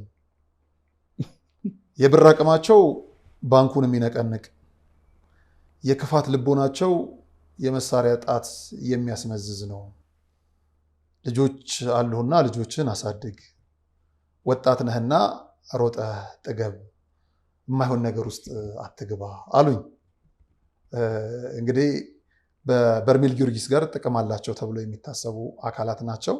ከነዛ መካከል እንግዲህ በርሜል ጊዮርጊስ ላይ ከተጠጉት አንደኛው አንተ ነህና የባንክ አቅምህ እንዴት ነው? ገንዘብ አቅምህ ባንካችንን የሚነቀንቅ፣ የልብ ክፋት እኔ ላይ መሳሪያ የሚያስመዝዝ እንደዛ አይነት ነገር ነው። ኃይለኞች ናቸው፣ ሰው ይዘዋል። ኢቭን ታጣቂም ይገዛሉ። እዛ አስፈላጊ አንዱ ላይ ታጣቂ ሁሉ ይገዛል። እዛ ሰው ችግር ስለሌለበት የመሳሪያ ይሄን በዚህን ያህል ድረስ ይፈላለጋሉ አሉኝና እውነት ነው ወይ? የመጀመሪያው እውነት ነው ወይ ብለህ ስትጠይቀኝ ለምሳሌ ይህን ጥያቄ ወደ አንተ ላምጣልህ። አንተ ጋር ራሱ ይሄንን ሐሳብ ወደ እኔ ስታመጣው እኔ ነኝ አይደል መጀመሪያ ያስጀመርኩ ይሄንን ሐሳብ። መጀመሪያ ልብ ውስጥ ነበር፣ ግን እውነት አለ፣ የሆነ ነገር አለ፣ በበርሜል መጽዳት አለበት ጉዳይ አለ ብዬ ነገርኩ እኔ ነኝ። ስለዚህ አንተው ጀምረ፣ እኔም እኮ እዚህ ውስጥ እየተተቸው ነው።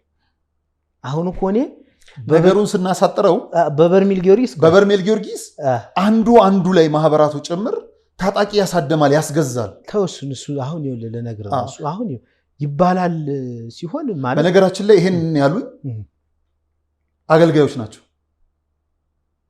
ምዕመን አይደለም። የበርሜል ጊዮርጊስ አገልጋዮች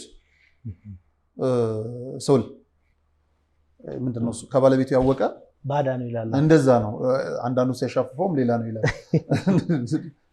አሁን ከዛ የመጣ ነው። ጭንቅ ውስጥ ነን። ሰንበዲ ያስፈራራና የማታስፈራራ እኮ ካላስፈራራም ነው። አስፈራርቼ አላቅም ካል ለምንድን ነው እሱ?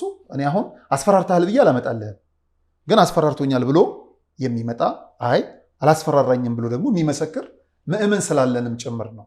ተጓዦቹም ጭምር የሚያነሱት ሀሳብ ነው ይሄኛው እና የገንዘብ አቅማቸው የደረጀ ከባድ ከቤተክርስቲያን ጀርባ ያሉ ባላቅሞች ናቸው ይባላልና ጥሩ ነው። እኔ አሁን በዚህ ልክ ስለ ራሴ ኦፕን ላድርግልህና ማለት በቃ ምመን ይወቀው እየተጫወትን ነው የታፈነው መጽሐፍ ቅዱስ አይደል አጠገባችን ያለ መለን የለ።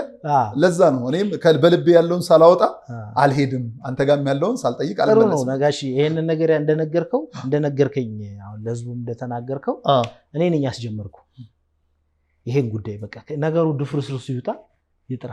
እኔም ወንጀለኛ ከሆንኩ ልጠየቅ። ለዛ ቦታ እንቅፋት የሆንኩት እኔ ከሆንኩ እኔ ልነቀል።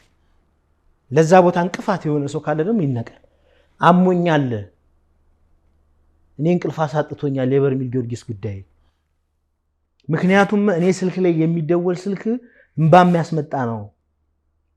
ከ27 ከ28 ዓመት በኋላ ልጆቻቸው በህመም በደዌ በተለያየ ልክፍት በጥንቆላ በተለያየ መንገድ ተያይዘውባቸው ልጆቻቸው ወዳልሆነ አቅጣጫ አደንዛዥ ተጠቃሚ ሆነው ራሳቸውን ለማጥፋት 4-5 ጊዜ የሞከሩ ታስረው የሚገኙ ልጆቻቸውን በርሜል ጊዮርጊስ ይዘው ለመምጣት የመስሪያ ቤት ፍቃድ፣ ይሄ አውሮፓ ላይ ውጪ ላይ ያሉ ሰዎችን በምን አይነት ፕሮሰስ እንደሚመጡ ታውቃለህ?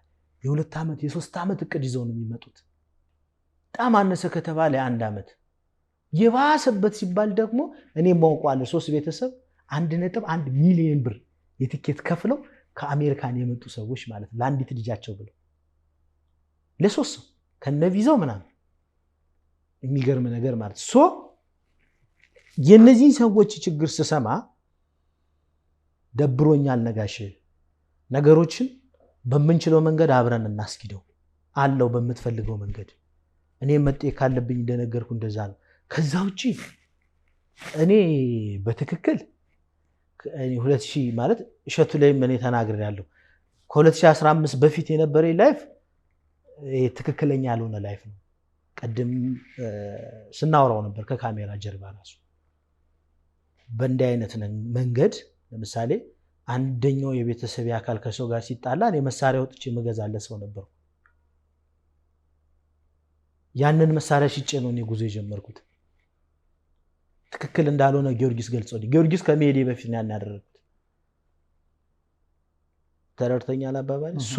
አሁንም ቢሆን እንኳን በመሳሪያ እንደዚህ ክፍለ ጦር ገዝቼ ሊንቀሳቀስ ይቅርና እኔ እኮ አምና ላይ እኮ በደንብ መናገር ይችላሉ። በኔ ዙሪያ ያሉ ልጆች ከባለቤቱ ያወቀ ባዳ ነው የሚባለው። ማውራት አልፈልግም። እግዚአብሔር የተመሰገነ ይሁን። እየኖርኩ ነው፣ እየበላው ነው፣ እየጠጣው ነው። በስሬ ብዙ ልጆች አሉ። በስሬ በጣም ብዙ ልጆች አሉ። እነዛ ልጆች ቢያንስ ምንም ነገር እንኳን ማድረግ ባልችል የዕለት ጉርስ አብረን እየበላን ነው። ስለዚህ ምናልባት ዘንድሮ ካምናው የተሻለ ስራ ሰርተናል። ካምናው በተሻለ ጊዮርጊስ ላይ በጉዞ ማለት ነው። ይሄ ሁሉ ትችት ግን እያለ ወይም ጉድለቶች እያሉ ለሰማዕቱ ቅዱስ ጊዮርጊስ በርሜል ጊዮርጊስ ምንድነው የምትመኝለት? ምንድነው የምትመኝለት ለደጁ? በቃ ይሄንን ነው። በቃ ሁሉም ነገር ይብቃን። በቃን ሁሉም ነገር ይብቃን። ይሄ መደባበቁ፣ እኔ በግል አካውንት የሆነ ነገር መለመኔ፣ ከዛ በኋላ የሆነ ነገር እኔ በጭልፋ ወስጄ በማንኪያ በጭልፋ ወስጄ በማንኪያ ከዛ ውጪ መስጠቱ ይብቃ። በቃ ይብቃን፣ ሁሉም ነገር ይብቃንና ይሄ ምዕመን ቢያንስ መጥቶ ይሄዳል። ብዙ ትንቢት እኔ 2ኛ ዙር ፕሮግራም እሰራላለሁ ስለ በርሜል ጊዮርጊስ ያልተነገሩ እውነተኛ። እኔ አንድ ሰውዬ ሚዲያ ላይ በጣም ያዘንኩት ከዋልድባ የመጣ እምነት ተጨምሮበት ነው ብሎ ሲያወራ ሰማሁ። በርሜል ጊዮርጊስ እንደዚህ ሆነ። በጣም የሚያሳዝን ብዙ ገዳማውያንን ያሳዘነ መነሻው የበርሜል ጊዮርጊስ ከየት እንደሆነ ከዚህ በኋላ ምናልባት ፍቃድ እግዚአብሔር አይደለም ተብዬ ነው ሆልድ ዳውን በቃ አቁም ሰለሞን እንዲህ አይነት ነገር እንዳታስተላልፍ ተብዬ ነው ያቆምኩት። ስለ በርሜል ጊዮርጊስ ያለውን እውነታ መነሻው ጸበሉ እንዴት ሆነ፣ ማን ነው ለመጀመሪያ ጊዜ ያን ጸበል ለመጀመሪያ ጊዜ ከየትኛው አባት ራእይ ተነግሮ ነው እያንዳንዱ ነገር አለንኛ በዶክመንት ክርስቶስ በሚያውቀው ነው የምነግር። ግን ገዳማውያኑ ይሄ ነገር ጊዜው አይደለም አሁንም ስለ በርሜል ጊዮርጊስ የሚነገሩ አልባሌ ነገሮች ቁመው ቀርተው በሽታውን አብረን እዛ ቦታ ላይ ያለ በሽታ አይደለም እንደነገርኩ የልብ በሽታ ነው። እኔ መቅሰፍት የራሳችን ኃጢአት ነው ብዬ የልብ በሽታ ማለት የኛ ይሄ የሚዘጋው የሚከፈተው በራሳችን ክፋት እንጂ በሽታ አይደለም ነግረውኛል። እኔ በስነ ስርዓት የበርሜል ጊዮርጊስ ጸበል ነው ጸበሉ ያሉት አባት ተከዜ ምዕራፈ ቅዱሳን ነው የሚገኙ። ይሄ ጸበል ሰማይ ቅዱስ ጊዮርጊስ ከመቤታችን በአደራነት የተቀበሉ ጸበል ነው። ሁለት ቤተክርስቲያን አለ ገነተ ማርያም እና እመቤታችን። ሁለቱ ትንሽ ያለ መግባባት ተፈጥሮ ነበር በዚህ ጸበል። ይሄን ጥያቄ በተለይ ምዕራፈ ቅዱሳን ኪዳነ ምሕረት ናት ተከዜ ምዕራፈ ቅዱሳን አቡነ ሐዋርያ ክርስቶስ የተጋጩባት ቅዱስ ሰማዕቱ ጊዮርጊስ እና እመቤታችን ይሄን ጥያቄ አንተ አትመልሰውም ብዬ ስላሰብኩ አገልጋዩ እንዲመጣ በተለይም ቤተ ክህነቱ እንዲመጣ የቤተ ክርስቲያኗ ጉዳይ ስለሆነ ማለት ለጸበሉ መዘጋትና መከፋት የመጣ አዲስ በሽታ የለም፣ ራሳችን የፈጠርነው ነው። አንደኛው ከጉዞ አስጓዦች ብለን ከፊት የሚነሳውን አነሳን እንጂ የካህናቱ ስነ ምግባር እዛ ያለ ምዕመናን ዲሲፕሊን ከምንም በላይ በጣም በቅዱሱ ቦታ የረከሰ ተግባር እየተሰራ ነው። በግልጽ የረከሰ ተግባር። እነዚህ መቅሰፍቶች ጸበሉን እንዳይሰውሩብን መዘጋት መከፈት አይደለም። በመዲናችን አዲስ አበባ የምናያቸውን አዲስ አበባና ዙሪያው የአንድ ወቅት የድህነት ምንጭ የሆኑ ጸበሎችን እያየን አሉ ስንላቸው አሁን የሉም፣ ጠፍተዋል። ለምን? ጸጋ ነው፣ ይነጠቃል። ቦታውን ካልጠበቅ ነው በንጽህና በቅድስና። አሁን ደግሞ ለኢትዮጵያን በተለይም ለኦርቶዶክሳውያን የተሰጠን ሰማዕቱ ቅዱስ ጊዮርጊስ ነው። ያንን እባካችሁ ክቡራን ተመልካቾቻችን ለሰማዕቱ የሚገባውን ባለመስረቅ፣ ወደ ሰማዕቱ የሚሄደውን ባለማስቀረት፣ ለሰማዕቱ ቤት የሚገባውን በመስራት ቤቱን እንካሰው። አንድ ጥያቄ ልምጣና ወደዚህ ልምጣለ። ለምሳሌ እኔ ካልጠቀምኩ ሉጣ የሚገርም የንስሐ ቃል ነው በእኔ የእውነቴን ነው፣ ሸነግል አይደለም። እማልጠቅም ከሆንኩ ልወገር ነው። ግን ሰውኛ ጥያቄ ላምጣ። ሀብት አለህ እዛ ቤትም ይሁን ገንብተሃል፣ ምንም ውጣ ብትባል ትወጣለህ? በደንብ ነው። ከቤተክርስቲያን አይበልጥም። አንድ ነገር ልንገር፣ ያ ቦታ የኔ ቦታ አይደለም። በእውነት የምነግር በወቅቱ የራሴን ተጓዦች ማሳረፍበት ለማህበር ብዬ የመሰረትኩት ነው። ከ1 ሚሊዮን ያላነሰ ብር አውጥቼበታለሁ። ያ ቦታ ግን የቅዱስ ጊዮርጊስ ቦታ ነው። በህዝብ ፊት ነው የምናገር። ሲፈልጉ ያቃጥሉት፣ ሲፈልጉ ይከልሉት፣ ሲፈልጉ ይስሩበት። እኔ እንደዚህ አይነት ችግር የለብኝም። እየነገርኩ እኮ ነው። ቦታ እንግዛምለው እንዲህ አይነት መከፋፈል እንዳይመጣ ነው። ቤተክርስቲያኒቱ የራሱ አዳራሽ ማሳረፊያ ካላት ተርቢኖስ የራሱን አዳራሽ ወስዶ የሚያሳርፍበት ምንም ምክንያት የለውም። አንድ መዋቅር ይመጣል። እውነትም እዛ አሁን እኔ አንድ ነገር እኔ ልንገርህ። ለምሳሌ ነጋሽ የገጠርን ሰው ወደ ከተማ ስታመጣው ሳወድ በግዱ የከተምኛውን ባህል ለመልመድ ሙከራ ያደርጋል። የከተማውን ሰው ደግሞ ወደዛ ስትወስደው በተቻለው አቅም አብዛኛውን ፐርሰንት ገጠርኛውን ከመልመድ ይልቅ የራሱን ባህል ማንጸባረቅ ነው የሚፈልገው። እስኪ ተመልከት፣ ብዙ ጊዜ ማለት ዩኒቨርሲቲ ላይ ነው ይሄንን ነገር ደግሞ የምታየው። ከገጠር የመጣ ሰው የራሱን ባህል እንትን ከማለት ይልቅ ፏ ብሎ ቃሪያ ሱሪውን ይለብሳል፣ ፀጉሩን ያንጨበርራል፣ የከተምኛ መስሎ ሲሄድ ግን ቀጥታ እንደገባ ወይ እርሻውን ያርሳል ወይ ከብቱን ይጠብቃል። ተረድተኛል? እዛ አካባቢ ያለው ማህበረሰብ የዋህ ምስኪን እግር አጥቦ ህዝቡን የሚቀበል ካህኑም ሁለቱ ነው የጊዮርጊስን ታቦት ጥምቀተ ባህር ወስደውታል። ሰው ጠፍቶ በቀርከሃ ነበረ ያ ታቦት የነበረ በቀርከሃ ቤተክርስቲያኑ ጎጆ ቤት ነበረ ለቅዱስ ጊዮርጊስ። ያንን ነገር እዛ በረሃ ላይ ተቃጥለው ደም ተፍተው ይሄ በረከት መጥቶላቸዋል። አባቶች በረከት መጥቶላቸዋል፣ አብርዳችሁ ብሉት ልጆቼ ብለዋቸዋል። እንደ መልእክት ይሄን አብርዳችሁ ብሉት በረከት መጥቶላቸዋል። ለማንም የሌለው በረከት ነው የቅዱስ ጊዮርጊስ በረከት። እኔ ቅዱስ ጊዮርጊስ ባወቅኩ ሰው ነው እኮ ደለጎሌ ለሚገኘው ቤተክርስቲያን ወደ ስንት መቶ ወደ 400 ምናምን ሺህ ብር የፈጀ መንበር ያስገባ ነው እኮ። ከደለጎ አንስተህ ከአዲስ አበባ አንስተህ ትሬንዱን ስታየው ከኢትዮጵያ አየር መንገድ አንስተህ የበርሜል ቅዱስ ጊዮርጊስ በረከት እያንዳንዱን ሰው እየነካካ ነው የሚሄደው። ዩሲ ሞር እዛ አካባቢ ላይ ያለው ማህበረሰብ ያንን የአካባቢ ማህበረሰብ ግን የመረዝነው እኛ ከተሞች ነን። ኖ ብትል ማንም ሰው ሊያደርግ አይችልም። ለምሳሌ ቅድም ያነሳው ነገር አለ፣ ብር ተጠየቀ ካህናት ምናምን ኖ ብትል በቃ አልሰጥም። ስላልሰጠህ ንስሐን አልተናዘዝክም ማለት አይደለም። ከዛ ውጪ አንድ እውነት ልንገር፣ ይቀበሉ። ካህናትን እኛ የሞቀስ የመክሰስ ስልጣንም መብቱም የለንም።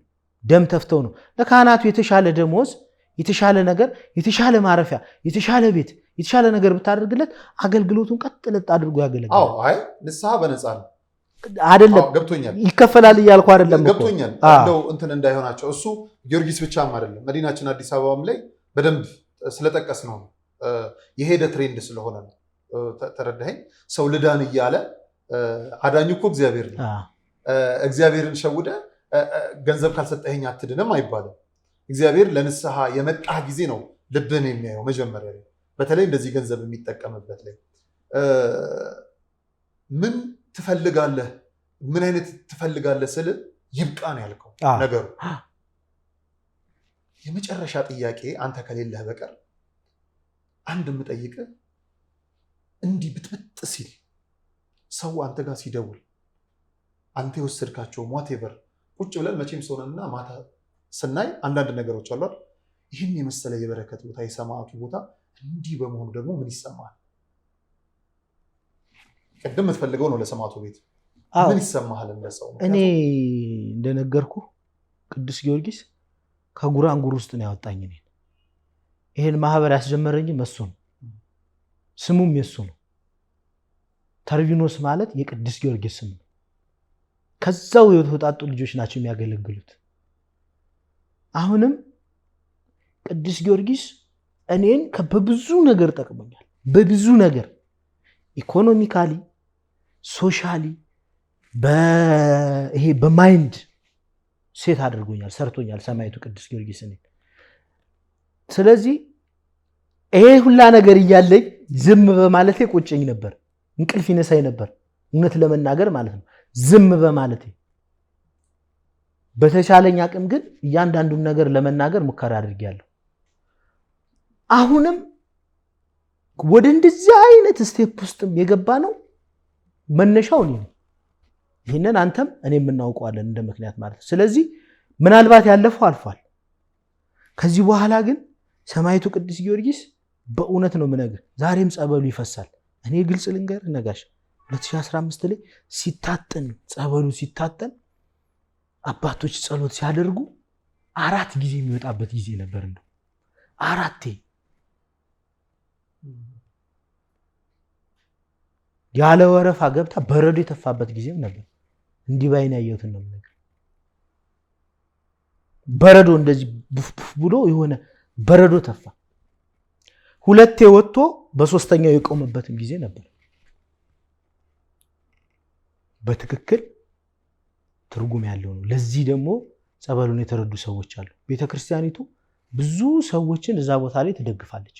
የተጎዱ ነዳያንን፣ ያዘኑትን ብዙ ነገሮች። ከዛ ባሻገር ግን እንዳልኩህ እያንዳንዳችን በህዝብ ፊት ወተን ያደረግነውን ነገር የሰራነውን ስተት ህዝቡን ይቅርታ ጠይቀን መጀመሪያ ምእመኑ ነው። አስጓዡ የሚያመጣው ምእመን አለ። በትክክልም ከዚህ በፊት እኮ ሰው በግሉ እንደፈለገ ይሄዳል። በማህበር ከሚመጣው በግል። አሁን ግን እንደዛ እንዳትሆን የሚያደርጉ ነገሮች አሉ፣ ወቅታዊ ጉዳዮች አሉ። ሰው በማህበር ቢሄድ ይመከራል። ጥሩ ነው። በርከት ብለህ ስትሄድ የሆነ ነገር እንኳን ቢፈጠር ብዙ ስለሆንክ ስጋት ይኖራል። ተረድተኛል አባባሌ? ስለዚህ አሁንም ይሄንን ነገር አስቀጥለን የሚመጣውን ህዝብ አግባብ ያለው አገልግሎት የምናገለግል ከሆነ የመጀመሪያው ስራችን ቤተክርስቲያንን በግል አካውንት እንሰራለን ብለን መሰብሰብ የለብንም። ሁለተኛው በየመኪናው አገልጋዮች ተመድበውም ሊሆን ይችላል፣ በየትኛውም መንገድ ሊሆን ይችላል፣ ህዝቡ ላይ ለአንድ ቤተክርስቲያን ይሄ እንዳጠቃላይ ነው የተቃጠለ ነው ስዕል አድኖ እያለን የምንለምነውን ልመና ማቆም አለብን። ለምንወስደው ህዝብ መጨነቅ አለብን። የት ያርፋል? ይሄ ሰውዬ ጸበል ተጠምቋል አልተጠመቀም? ታመመ ሰው ነው የሚመጣብህ። እኔ ሚዲያ ላይ የሚፋ ተናግረን አስሬ ለሚፈጠረው ነገር ቤተሰብ እኔ የመጣው ለጥምቀት ነው ካልሆነ ለስለላ ነው የመጣ የሰውዬ ችግር አለበት ማይጠመቅ ከሆነ አስረን ወስደን ነው የምናስጠምቀው። ስንት ሰው ተደብድበናል፣ ተመተናል በብዙ መንገድ እኛ ጉዞ ላይ ማለት ነው። ይሄ አሁን ጥሩ ነው እያልኩ አይደለም። ከዚህ የበለጠ ሆኖ እያንዳንዱ የሄደውን ምዕመን ተከታትለን ኮንሰንትሬት አድርገን በአግባቡ ተራችንን ጠብቀን ተወያይተን ተናበን ቤተክርስቲያንን አክብረን ቤተ ክህነትን አክብረን ሀገረ ስብከትን አክብረን መዋቅሩን አክብረን ብናገለግል የተሻለ ነው ብዬ አስባለሁ እንደ መፍትሄ። በጣም ነው የማመሰግነው። በዚህ ሁሉ ሂደት ውስጥ የጸሎት ታላቅ መናኝ አባት ብፁዕ አቡነ ሰላማ መገኘታቸው እንዴት እንደሚያመኝ ልነግር አልችልም። ምክንያቱም እሳት ላይ የተጣዱ ያህል የሚሰማኝ ብፁዕ አባታችን መንፈሳዊ ልዕልናቸው እኛ በግለሰቦች መካከል የተነሳው ሽኩቻ በፍጹም የሚወስናቸው አይደሉም። ሌላ በዚህ ዘመን የተሰጡን ታላቅ የጸሎት አባት ናቸውና እግዚአብሔር አምላክ ኃይሉን ሰጥቶ ማረጋጊያውን ጥበብ ሰጥቶ ሰማዕቱን ቤት እንዲያረጋጉልን እግዚአብሔር አምላክ ፈቃዱን ይሁንልን፣ ብርታትም ይሆናቸው። እኔ በኩል ጨረስኩ። ዛሬ ከመጣው አይቀር የኔ እውነት ይሄ ነው ብለህ የምትነግረኝ ካለ እድሉ ልስጥ። መልካም። እንግዲህ እኔ እንኳን ቀረኝ የምለው ሀሳብ የለም። ብዙውን ሀሳብ አንተ አንስተኸዋል። ህዝበ ክርስቲያኑን ግን ሰው ነኝ፣ እሳሳታለሁ። ገንዘብ ነው ይሸውደኛል። በማወቅም ባለማወቅም ያስቀየምኳቸው ማህበረሰቦች ካሉ ያሉም አሉ። ይቅር ይበሉኝ፣ ይቅርታ አድርጉልኝ። ሌላው ከነሱ ጋር ሳልወያይ ይሄን በደንብ ይሄ መልእክቱ በርሜል ለሚገኘው ማህበረሰብ ነው። ሳልወያይ ሳልነጋገር እነሱን እዚህ ሀሳብ ውስጥ ሳላስገባ ይህንን ገቢ ማሰባሰቢያ ፕሮግራም ጀምረናል። ይሄ የሆነው ሂዶ መግለጫ ስለተሰጣቸውን ቢባልም መጥቶ ሰለሞን ይህንን ነገር ማብራራት ነበረበት ብለዋል። አዎ ባለመምጣቴ እጅግ በጣም ትልቅ ይቅርታ ጠይቃለሁ። ጥፋቱን አምነን ይቅርታ ጠይቀን እነሱ በሚፈልጉት መንገድ አድርገናል። ከዚህ በኋላ ሰላማዊ በሆነ መንገድ ነገሮች ተስተካክለው ወደፊት እንሰራለን ብለን እንጠብቃለን። ካልሆነም ደግሞ ከኛ በታች የሆኑ ሌሎች ትውልዶች ተነስተው እዛ ቦታ ላይ ያለውን አገልግሎት ያስቀጥላሉ ብዬ አስባለሁ። ለሁሉም ነገር ለዚህ ነገር መነሻው መንስኤው እኔ ነኝ። በዚህ በሚዲያ ለሚነሳው ሽኩቻ ይሄ ሽኩቻ ደግሞ እያንዳንዱን ጓዳ ጎርጉሯል። የእያንዳንዳችንን አይምሮ ፈትሿል። ከታች ጀምሮ እስከ ላይ ድረስ ያለውን በዚህ መልኩ ይሄ በመሆኑ በጣም ደስተኛ ነኝ። ምክንያቱም ምናልባት እኔ ምክንያት ሊሆን ይችላለሁ ብዬ አስባለሁ ለቅዱስ ጊዮርጊስ ቤት። ቅዱስ ጊዮርጊስ አንተ በቃህም ሊለኝ ይችላል። ሌላው እንዳልከው በእውነት በዚህ አጋጣሚ ግንቦት 14 ነበረ የኔ የግል ፕሮግራሜ የነበረው። እዚህ ፕሮግራም ላይ በረከታቸው ይደርብን። በእውነት ብፁዕነታቸው ተገኝተው ጸሎት አድርገው ባርከው እንደሄዱት አሁንም ጸሎታቸው አይለየን። እሳቸውን የሚያሳዝን ነገር በተቻለን አቅም ላለማድረግ እንሞክር። የእሳቸው በረከት በሁላችንም ላይ ይደርብን።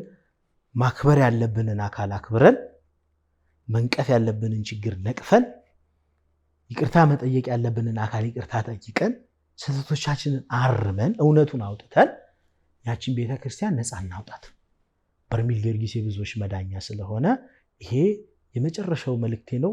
እንደ ተርቢኖስ የጉዞ ማህበር ግድፈት ካለ አስተያየት ካለ እኔ አሁንም ቢሆን ነጋሼ እውነት የምነግር ነገር ብዙ ያላወራኋቸው ነገሮች አሉ።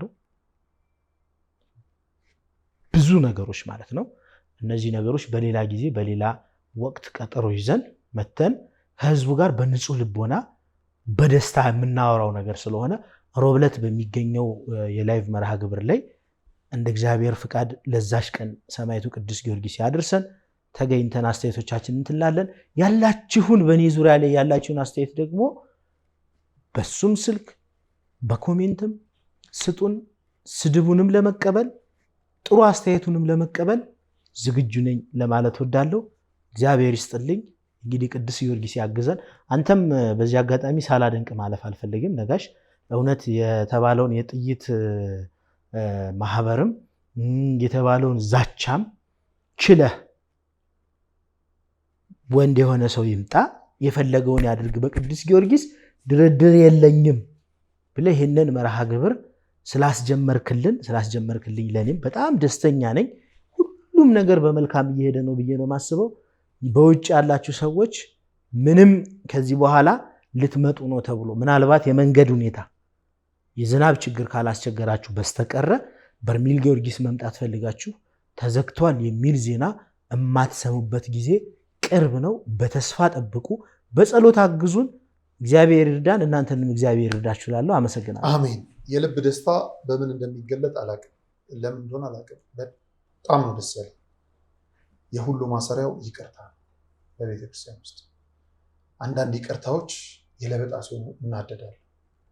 ያስከፋዋችሁ ሰዎች ካላችሁ የሚባል አልወድም። ያስከፋዋችሁ አላችሁ ብለህ ደግሞ ስፔሻሊ ሲነገር ይሄ የምር ይቅርታ ነው እና ልብ ደስ ይላል። ለይቅርታ ልብ ያለው ሰው ይቅር ሲባል በጣም ደስ ስለሚለኝ ነው። እና እግዚአብሔር አምላክ ይቅርታህን ይቀበል። በጎደለው ሞልተህ ባለው ላይ ጨምረህ ቤቱን ነፃ እንድታወጡ እግዚአብሔር ጉልበት ይሆናችሁ። ነጋሽ ሚዲያም ከዚህ በኋላ ምንም ህልም የለውም ይሄ ሲፈጸም፣ ግን ዳር ያላደረስናቸው ነገሮች ስላሉ እንሄዳለን። በሌላው ጉዳይ ላይ ሁሉም የራሱን መጥቶ ከህዝብ ጋር ይቅርታ ተጠያይቆ ቤተክርስቲያንን ይቅርታ ጠይቆ በአንድነት ታርቆ የተጀመሩ ልማቶች እንዲፋጠኑ፣ የተዘረፉ ንብረቶች እንዲመለሱ፣ የተበደሉ ሰዎች እንዲካሱ ነጋሽ ሚዲያ ነገ ይቀጥላል እና የልብ እርካታ ያልኩት ለዛ ነው። በቃ ደስ ስላለኝ ማሰሪያው። ከዚህ በኋላ ስለ ቤቱ ንጽህና፣ ስለ ቤቱ በረከት ብናወራ ያምራል። ምክንያቱም ይቅር የተባለ ነው ይቅርታን የሚያደርገው። በዛ ልክ የምንሄደው ያሉ ነገሮች ይስተካከላሉ። የፊታችን ግንቦት 27 2017 ዓ.ም ክቡራን ተመልካቾቻችን ከምሽት 12 ሰዓት ጀምሮ በቀጥታ ስርጭት ቤቱን እናጽዳ በሚል የበርሜል ጊዮርጊስ ላይ እየተከሰቱ ያሉ ችግሮች፣ የነበሩ ጥፋቶች፣ ወደፊት ሊወሰዱ ስለሚገባቸው እርምቶች እኛ እየጠየቅን ሳይሆን እናንተ እየጠየቃችሁ እኛ እየሰማን አብረን በጋራ ቆይታ እናደርጋለን። ስለዚህ የዛን ዕለት አደራ ብዙ ስልኮችን እንጠብቃለን። ከአሉባልታ ሳይሆን ከእውነት፣ በእውነት ሰውን የሚያንጹ እንደዚሁ ከክፋት ሳይሆን ከመረጋጋት የተነሳ ሰውን ለመጉዳት ምናምን እንዳይሆን እናንተም ባላችሁበት ከአምላካችሁ ጋር ቃል እየተግባባችሁ እኛ እዚህ ልክ እንደምንገባው ማለት ነው። በዛ ያሉ ካህናት አባቶቻችንን ሊያንጽ በሚችል ካህናት ያልሆኑ ቆቡን ገዝተው የገቡ በገንዘብ የተደለሉ ካሉ ደግሞ ቤተ ክህነቱን እንዲሁም ቤተ መቅደሱን ጥለው እንዲወጡ የሚደረግበት፣ ከምንም በላይ ህዝብ አይሳሳትም እና እዛ አካባቢ ህዝብን የምታሳስቱ ሰዎች ከስተታችሁ ተቆጥባችሁ እግዚአብሔር አምላክ ዳግም በበረከት ያገናኘን። የፊታችን ረቡዕ እንዳንጠፋ እንዳንለያይ ወንድማችን ተርቢኖስ ሰለሞን ከልብ ነው የማመሰግነው። ደጋግመ መነሻ እኔ ነበርኩ ስትል ክሬዲቱን የአብይን እንዳትወስድበት እያልኩኝ፣ ምክንያቱም እኔ ነበርኩ ስትል ነግረኸኛል መረጃው፣ ግን በዚህ ፍጥነት አልጠበኩም። የእውነት በዚህን ያህል ክብደት አላውቅም ጉዳዩ። ያ አብይ ግን መጥቶ ሲያወራው ማይንዴ ላይ የመጣው አንተ ነህ። ቅድም ልክ እንዳልኩ ነካክተዋል፣ ጀምረዋል ልሂድ ያልኩበትና የዚህ የክሬዲት አይደለም። እንዲህ አይነት ልብ ስላለህ በድጋሜ ከልብ ነው የማመሰግነው። ብዙዎች ይካሳሉ ብዬ አስባለሁ። የፊታችን ሮብ እንዲሁም ከዚህ በኋላ ባሉት መርሃ ግብሮችም ዳግም ስለምንገናኝ በእድሜ በጤና ይጠብቅልኝ። አሜን። በጣም አመሰግናለሁ ነጋሽ። የጃንደረባው ጉዞ ወደ ቅድስት ሀገር ኢየሩሳሌም የኢየሱስ ክርስቶስ ልደትን በቤተልሔም ለማክበር የኢየሩሳሌም ጉዞ ተጀምሯል።